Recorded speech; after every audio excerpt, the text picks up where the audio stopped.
வணக்கம் மக்களே. நம்ம கார்த்திக் கதையில ஜனவரி 26 என்ன நடக்க போகுது அப்படிங்கறத பத்தி தாங்க இந்த வீடியோல இப்ப நம்ம பார்க்க போறோம். இந்த வீடியோவுக்கு மறக்காம லைக் பண்ணிக்கோங்க. நீங்க லைக் பண்றதுதான் எங்களுக்கு அடுத்து வீடியோ போடுறதுக்கு ரொம்பவே இன்ட்ரெஸ்டிங்கா இருக்கும். ஸோ மறக்காம லைக் பண்ணிட்டு இந்த வீடியோவை பாருங்க. என்ன நடக்குது அப்படின்னு பாத்துக்கிட்டீங்கன்னா, நம்ம ஹீரோ இருக்காருல்ல, அவரு இந்த வில்லி பண்ற அட்டூழியம் எதுவுமே தாங்க முடியாம கூடிய சீக்கிரம் இவங்களுக்கு ஒரு முடிவு கட்டணும் அப்படின்னு ஹீரோ நினைக்கிறாரு. அப்பதான் சரவணன் இருக்காருல்ல, அவரு நேரா நம்ம ஹீரோவுக்கு போன் பண்றாங்க. நம்ம ஹீரோ போன் அட்டன் பண்ணி, சொல்லுங்க சரவணன் அப்படின்னு சொல்ல, சரவணன் சொல்றாரு, கார்த்தி எப்படி இருக்க, நல்லா இருக்கியா?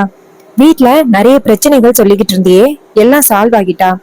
அப்ப ஹீரோ சொல்றாரு, எல்லாம் சால்வ் ஆகிருச்சு நண்பா, இதுக்கப்புறம் எனக்கு எந்த பிரச்சனையும் இல்லை அப்படின்னு. அப்ப சரவணன் சொல்றாரு, சரி நண்பா, உன்கிட்ட ரொம்ப முக்கியமான ஒரு விஷயத்த சொல்றதுக்காக தான் போன் பண்ணேன். அப்ப ஹீரோ சொல்றாரு, சொல்லு நண்பா, என்ன முக்கியமான விஷயம் அப்படின்னு. அப்போ அவரு சொல்றாரு, இங்க பாரு நண்பா, கொஞ்ச நாளைக்கு முன்னாடி கோவில் கும்பாபிஷேகம் அன்னைக்கு உங்க அம்மா இறந்துட்டாங்கல்ல, அதுக்கான காரணத்தை நான் கண்டுபிடிச்சிருக்கேன். ஒரு ரவுடிய கண்டுபிடிச்சிருக்கேன், உங்க அம்மாவை கடத்தினவன. இதை கேட்டதும் நம்ம ஹீரோவுக்கு செம்ம டென்ஷன் ஆகுது. அப்படியா, அவன் எங்க இருக்கான் அப்படின்னு மட்டும் சொல்லுங்க, நான் பாத்துக்கிறேன். அதுக்கு சரவணன் சொல்றாரு, இங்க பாரு, நீ நேர்ல வா, உன்கிட்ட விஷயத்த ஷேர் பண்றேன். ஹீரோவும் சரி அப்படின்னு சொல்லிட்டு போனை கட் பண்றாரு. அப்ப ஹீரோவோட முகத்துல கோபம் தெரியுத ரேவதி கவனிக்கிறாங்க. அப்ப ஹீரோயின் நேரா ஹீரோ கிட்ட போயிட்டு, ஏங்க இவ்ளோ கோவமா இருக்கீங்க, ஏதாவது பிரச்சனையா அப்படின்னு கேக்குறாங்க.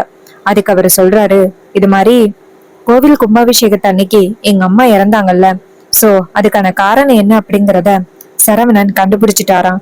சோ அவரை பாக்குறதுக்காக தான் நான் இப்ப கிளம்புறேன். இதை கேட்டதும் ஹீரோயின் ரொம்ப சந்தோஷப்படுறாங்க. அத்தை இறக்குறதுக்கு காரணமா இருந்தவங்கள சும்மா விடவே கூடாது. அத்தை எவ்வளவு நல்லவங்க, அவங்களுக்கு போயிட்டு இப்படி ஒரு காரியத்தை பண்ணணும் அப்படின்னு அவங்களுக்கு எப்படி தோணுச்சோ தெரியல.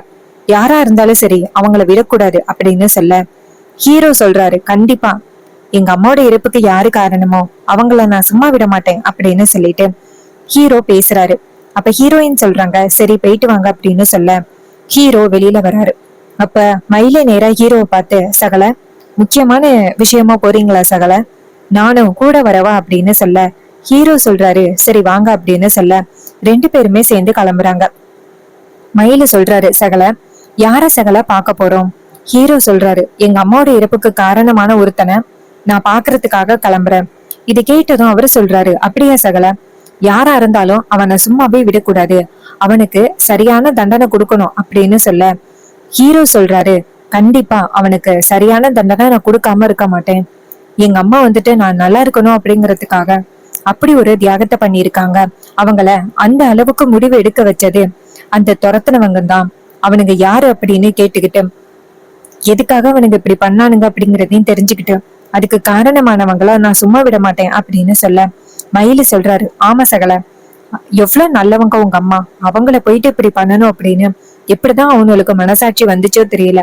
யாரா இருந்தாலும் சகல அவங்கள விடக்கூடாது அப்படின்னு சொல்லிட்டு மயிலும் பேசுறாரு. ரெண்டு பேருமே சேர்ந்து நேரா அந்த சரவணனை போய் சந்திக்கிறாங்க. சரவணன் மயில பார்த்துட்டு, ஹலோ நல்லா இருக்கீங்களா அப்படின்னு கேட்க மயில சொல்றாரு, நான் நல்லா இருக்கேன் அப்படின்னு சொல்லி பேசிக்கிட்டு இருக்காங்க. அப்ப அவரு சொல்றாரு, இங்க பாருங்க, இதுக்கு யாரு காரணம் அப்படிங்கறத நான் கண்டுபிடிச்சிட்டேன். அப்ப ஹீரோ சொல்றாரு, சொல்லுங்க அப்படின்னு. சரவணன் சொல்றாரு, அவன் இப்ப செல்லுக்குள்ளதான் இருக்கான், வாங்க கொண்டு போய் காமிக்கிறேன் அப்படின்னு கூட்டிட்டு போறாங்க. அங்க அந்த ஆளு வந்து நேரா சரவணனை பார்த்து, இங்க பாருங்க, தேவையில்லாம என்ன இங்க பிடிச்சிட்டு வந்திருக்கீங்க, நான் யாரு அப்படின்னு தெரிஞ்சிச்சுன்னா அவ்வளவுதான். அப்ப ஹீரோ சொல்றாரு, இங்க பாரு, எங்க அம்மா எந்த வித தப்பும் பண்ணாதவங்க, ரொம்ப நல்லவங்க, அவங்கள போயிட்டு இப்படி ஒரு நிலைமைக்கு ஆளாக்கணும் அப்படின்னு உனக்கு எப்படி தோணுச்சுன்னு தெரியல, மரியாதையா சொல்லு, உன்னை யாரு இப்படி செய்ய சொன்னது அப்படின்னு. அதுக்கு அவர் சொல்றாரு, இங்க பாருங்க, அதெல்லாம் சொல்ல முடியாது. அப்ப ஹீரோ சொல்றாரு, நீ சொன்னேன்னா உனக்கு எந்த பிரச்சனையும் இல்ல, நீ சொல்லலைன்னா அவ்வளவுதான் அப்படின்னு சொன்னதும் அவர் சொல்றாரு, இங்க பாருங்க, நான் சொல்ல மாட்டேன் அப்படின்னு. அப்ப சரவணன் சொல்றாரு, நண்பா ஒரு நிமிஷம் இரு, இவன்ட்ட இப்படி கேட்டா சொல்ல மாட்டான் அப்படின்னு நேரா செல்லுக்குள்ள போயிட்டு அந்த ரவுடிய விழுத்து வாங்குறாங்க. அந்த ரவுடி அழுதுகிட்டே, சார் சார் நான் உண்மையை சொல்லிடுறேன் சார், என்ன எதுவும் பண்ணாதீங்க அப்படின்னு சொன்னதும் ஹீரோ வந்துட்டு நேரா சரவன்ட்ட, விடுங்க சரவணன், அவன் உண்மையை சொல்லுவான் அப்படின்னு சொன்னதோட அவரு நேரா ஹீரோவை பார்த்து, இங்க பாருங்க சார், அந்த சிவனாண்டியும் முத்துவும் சந்திராவும் தான் சார் உங்க அம்மாவை கடத்த சொன்னது. அவங்க சொன்னதுனாலதான் உங்க அம்மாவை தூக்கணும். உங்க அம்மாவை பிடிக்க போற நேரத்துல அவங்க இப்படி ஒரு காரியத்தை பண்ணுவாங்க அப்படின்னு நாங்களுமே எதிர்பார்க்கல, என்ன மன்னிச்சிருங்க சார் அப்படின்னு சொன்னதும் ஹீரோ நேரா சரவணனை பார்த்து, பாத்தீங்களா, இவங்க எல்லாரும் சேர்ந்துதான் இப்படி ஒரு திட்டத்தை போட்டிருக்கானுங்க, அவங்கள விடமாட்டேன் அப்படின்னு சொல்ல சரவணன் சொல்றாரு, இங்க பாருங்க, நானும் வரேன் அதிகாரிங்களை கூட்டிக்கிட்டு. அப்ப ஹீரோ சொல்றாரு, நான் போயிட்டு அவங்களுக்கு ஃபர்ஸ்ட் ஒரு முடிவு கட்டுறேன், போன் பண்றேன், நீங்க வந்து அவங்கள கைது பண்ணுங்க. இது கேட்டதும் சரவணனும் சரி நண்பா அப்படின்னு சொல்ல நம்ம ஹீரோ என்ன பண்றாருன்னா நேரா அந்த இடத்துக்கு கிளம்புறாரு வீட்டுக்கு.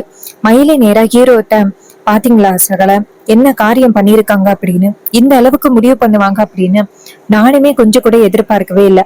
பாவம் உங்க அம்மா யாருக்குமே எந்த துரோகமும் பண்ணாதவங்க, ரொம்ப நல்லவங்க, அவங்களுக்கு போயிட்டு இப்படி ஒரு துரோகத்தை பண்ணணும் அப்படின்னு எப்படிதான் தோணுச்சோ அப்படின்னு சொல்லிட்டு பேச அப்ப ஹீரோ சொல்றாரு, எங்க அம்மாவோட நிலைமைக்கு காரணமான அவங்கள நான் கண்டிப்பா சும்மா விட மாட்டேன் அப்படின்னு சொல்லிட்டு பயங்கர கோவத்தோட பேசிக்கிட்டு இருக்காங்க. அதே நேரத்துல ரெண்டு பேரும் வீட்டுக்கு போறாங்க. அங்க போனதும் நம்ம ஹீரோ சத்தம் போட்டு, ஏ சந்திரா எங்க இருக்க, வெளியில வா அப்படிங்கிறாங்க. வில்லி அவங்க அக்கா கிட்ட பேசிக்கிட்டு இருக்காங்க. அப்போ ஈஸ்வரி சொல்றாங்க, என்ன இது, அந்த டிரைவர் பைய சத்தம் போடுற மாதிரி இருக்கு, அதுவும் உன் பேரை இப்படி சத்தம் போட்டு கூப்பிட்டுக்கிட்டு இருக்கான், இவ்வளவு தைரியம் இருந்தா கூப்பிடுவான் அப்படின்னு சொல்ல அதுக்கு வில்லி சொல்றாங்க, ஆமாக்கா, இந்த வீட்டுல வர வர அவனுக்கு ரொம்ப திமிரு அதிகமாயிருச்சு, அதனாலதான் இப்படி பேரு சொல்லி கூப்பிடுறான், வாக்கா போய் என்னன்னு கேட்போம் அப்படின்னு ரெண்டு பேருமே சேர்ந்து வெளியில வராங்க. வெளியில வந்துட்டு நேரா ஹீரோவை பார்த்து, ஏ டிரைவர் பையலு, இப்ப எதுக்குடா என் பேரை சொல்லி கூப்பிட்ட அப்படின்னு வில்லி கேக்குறாங்க. அதுக்கு ஹீரோ சொல்றாரு, எங்க அம்மாவோட இறப்புக்கு யாரு காரணம் அப்படிங்கறத நான் கண்டுபிடிச்சிட்டேன். இது கேட்டதும் வில்லிக்கே ரொம்ப அதிர்ச்சி. அப்ப வில்லி நேரா ஹீரோவை பார்த்து, இங்க பாரு, உங்க அம்மாவோட இறப்புக்கு யாரு காரணமோ அவங்கள போய் பாரு, எதுக்கு தேவையில்லாம இங்க வந்து சத்தம் போட்டுக்கிட்டு இருக்க. அப்ப ஹீரோ சொல்றாரு, யாரு காரணம் அப்படிங்கறத தெரிஞ்சுக்கிட்டுதான் இங்க வந்திருக்கேன். மயிலு நேரா வில்லிய பார்த்து, உங்களுக்கு எப்படிதான் இப்படி நடந்துக்கணும் அப்படின்னு தோணுச்சோ, சகல மேல உங்களுக்கு கோவம் இருக்கு அப்படின்னு தெரியும், அதுக்காக அவருக்கு இவ்வளவு பெரிய தண்டனையை கொடுப்பீங்க அப்படின்னு எதிர்பார்க்கவே இல்லை. உங்க அம்மா இறந்துட்டாங்க அப்படின்னு இத்தனை வருஷமா பரமேஸ்வரி மேல பாட்டி மேல கோவமா இருக்கீங்க, அதே அம்மாவை என் சகலையே இறந்திருக்காரு, உங்க மேல கோவப்படலாமா அப்படின்னு சொன்னதும் ஈஸ்வரி நேர சந்திராவை பார்த்து, சந்திரா அவன் என்ன வளர்றான் எனக்கு ஒன்னும் புரியல அப்படின்னு. அதுக்கு சந்திரா சொல்றாங்க, அக்கா இவங்க எல்லாரும் சேர்ந்து என்னமோ பிளான் பண்றாங்க, உன்னையும் என்னையும் பிரிக்கணும் அப்படிங்கறதுக்காக ஏதோ மாஸ்டர் பிளான் பண்ணிக்கிட்டு இருக்காங்க, இவங்க சொல்றது எதையும் நம்பாதக்கா. அதுக்கு மயிலு சொல்றாரு, இங்க பாருங்கத்த, உங்க தங்கச்சி உங்க கூடவே இருந்து உங்களுக்கு ஆப்போசிட்டாவும் நிறைய திட்டம் போட்டு நம்ம எல்லாரையுமே ஏமாத்திக்கிட்டு இருக்காங்க, இது எதுவுமே உங்களுக்கு தெரியல. இதை கேட்டதும் ஈஸ்வரி நேரா ஹீரோவை பார்த்து, இங்க பாரு, இப்ப எதுக்காக என் தங்கச்சி பேரை சொல்லி கூப்பிட்டேன், எதுக்காக இப்படி வந்து சீன் கிரியேட் பண்ணிக்கிட்டு இருக்க, என்னன்னு சீக்கிரம் சொல்லு அப்படின்னு. அப்ப ஹீரோ சொல்றாரு, இங்க பாருங்க, எங்க அம்மாவோட இறப்புக்கு காரணம் இவங்கதான், இவங்க அந்த சிவனாண்டி முத்து, இவங்க மூணு பேருமே சேர்ந்து எங்க அம்மாவை காலி பண்ணிருக்காங்க. இன்னும் கொஞ்ச நேரத்துல அதிகாரிங்க வந்து உங்க தங்கச்சியை கைது பண்ண போறாங்க. இது கேட்டதும் செம்ம ஷாக் ஆகுறாங்க வில்லி. வில்லி அவங்க அக்காவை பார்த்து, பாத்தியாக்கா, தேவையில்லாம இவன் ஏன் மேல இப்படி பழி போட்டுக்கிட்டு இருக்கான், இவனை சும்மா விட மாட்டேன் அப்படின்னு சொல்லிட்டு பேசுறாங்க. அப்ப ஹீரோ நேரா ஈஸ்வரிய பார்த்து, இங்க பாருங்கத்த, நான் சொன்ன மாதிரியே உங்க தங்கச்சியை நான் பிடிச்சு கொடுக்கதான் போறேன் அப்படின்னு. அப்போ அந்த இடத்துக்கு சரவணன் வராரு. அதிகாரிகளை பார்த்ததும் வில்லி நேரா அவங்க அக்கா பின்னாடி போய் ஒளிஞ்சுக்கிட்டு, அக்கா கண்டிப்பா இது இவன் பிளான் பண்ணி என்னை எப்படியாவது இந்த வீட்டை விட்டு அனுப்பணும் அப்படின்னு பயங்கரமா பிளான் பண்ணிக்கிட்டு இருக்கான், அக்கா இவன் சொல்றத தயவு செஞ்சு நீ நம்பாதக்கா அப்படின்னு சொல்ல அதுக்கு ஈஸ்வரி சொல்றாங்க, இங்க பாரு, நீ என்னுடைய தங்கச்சி, யாரு என்ன சொன்னாலும் கண்டிப்பா நம்ம மேல என்னைக்குமே சந்தேகப்பட மாட்டேன்டி அப்படின்னு சொல்ல அதுக்கு வில்லி சொல்றாங்க, அக்கா நீதாக்கா என் அக்கா அப்படின்னு சொல்லி பேசிக்கிட்டு இருக்க. சரவணன் சொல்றாரு, இங்க பாருங்க ஈஸ்வரி மேடம், நாங்க சரியான ஆதாரத்தோட தான் வந்திருக்கோம் அப்படின்னு சொல்லிட்டு ஆதாரத்தை காமிக்கிறாங்க. அவரு நேரா சந்திராவை பார்த்து, இங்க பாருங்க மேடம், நீங்க தானே மேடம் காசு கொடுத்து அபிராமி மேடத்தை கடத்த சொன்னீங்க, அவங்கள கடத்தி கொண்டு போய் வச்சிருந்தோம், அவங்க தப்பிச்சு போன நேரத்துலதான் அப்படி ஒரு விபத்துல சிக்கிட்டாங்க. இது கேட்டதும் வில்லிக்கு செம்ம ஷாக்கா இருக்கு, ஐயோ வசமா சிக்கிட்டமே அப்படின்னு. அப்ப ஹீரோ நேரா ஈஸ்வரிய பார்த்து, பாத்தீங்களா இப்பயாவது உங்களுக்கு புரியுதா அப்படின்னு சொன்னதும் வில்லி அவங்க அக்காவை பார்த்து, அக்கா அவன் சொல்றது எதையுமே நம்பாதக்கா, அவன் சொல்றது எல்லாமே பொய்க்கா அப்படின்னு சொல்லிட்டு பேசுறாங்க.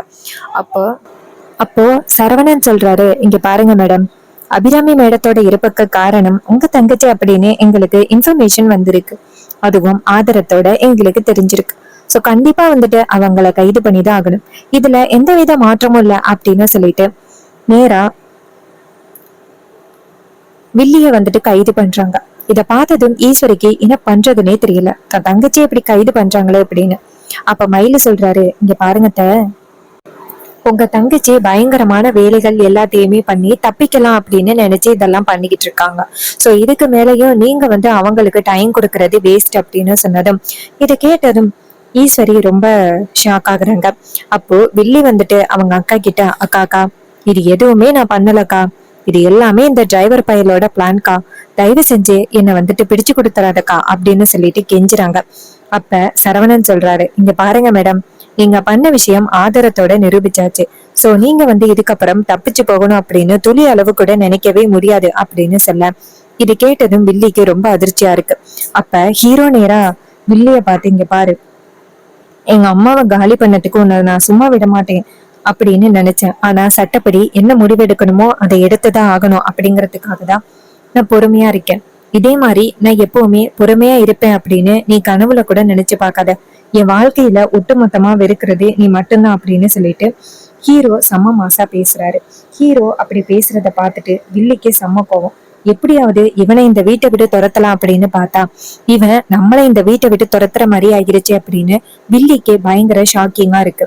அப்போ நம்ம ஹீரோ நேரா வில்லிய பார்த்து கிளம்பு அப்படின்னு சொல்ல, சரவணன் நேரா வில்லிய கைது பண்ணி அந்த இடத்துல இருந்து கூட்டிட்டு போறாங்க. சோ இத பார்த்துட்டு ரொம்பவே அதிர்ச்சி ஆகுறாங்க ஈஸ்வரி. தான் சொந்த தங்கச்சிய இவன் இவ்வளவு பெரிய பழிய போட்டு கூட்டிட்டு போறானே அப்படின்னு ரொம்ப அதிர்ச்சியா இருக்கு. நேரா அந்த வில்லிய அந்த இடத்துல இருந்து பிடிச்சிட்டு போறாங்க. அப்போ ஈஸ்வரி நேரா ஹீரோவை பார்த்து, எவ்வளவு தைரியம் இருந்தா என் தங்கச்சிய இவ்வளவு பெரிய பிரச்சனையில மாட்டி விடுவ? ஹீரோ சொல்றாரு, இங்க பாருங்கட்ட, என்னைக்குமே உங்க தங்கச்சிய இவ்வளவு பெரிய பிரச்சனையில மாட்டி விடணும் அப்படின்னு எனக்கு கொஞ்சம் கூட ஆசையே இல்லை. உங்க தங்கச்சி பண்ண தப்புக்கு அவங்க தண்டனை அனுபவிக்கிறாங்க. இது கேட்டதும் செம்ம கோவப்படுறாங்க வில்லி.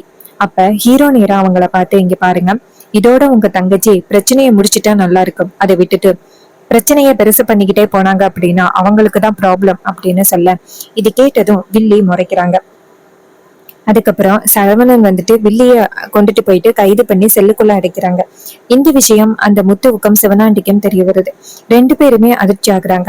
அப்ப சிவனாண்டி சொல்றாரு, இது எல்லாத்துக்கும் காரணம் அந்த டிரைவர் பையதான், அவனை சும்மா விடக்கூடாது. முத்து சொல்றாரு, இங்க பாருடம், அவனே அவனோட அம்மா இறந்ததுக்கு யாரு காரணம் அப்படிங்கிறத கண்டுபிடிச்சிட்டான். நம்ம இடையில போனோம் அப்படின்னா நம்மளுக்கும் பயங்கரமான அடி விழும். சோ நம்ம இப்போதைக்கு கொஞ்சம் பொறுமையா இருக்கிறது நல்லது. அதுக்கு சிவனாண்டி சொல்றாரு, இப்போ சந்திரா வந்துட்டு அதிகாரிங்க கிட்ட மாட்டிக்கிட்டாலே அதை நினைச்சாதான் எனக்கு கவலையா இருக்கு.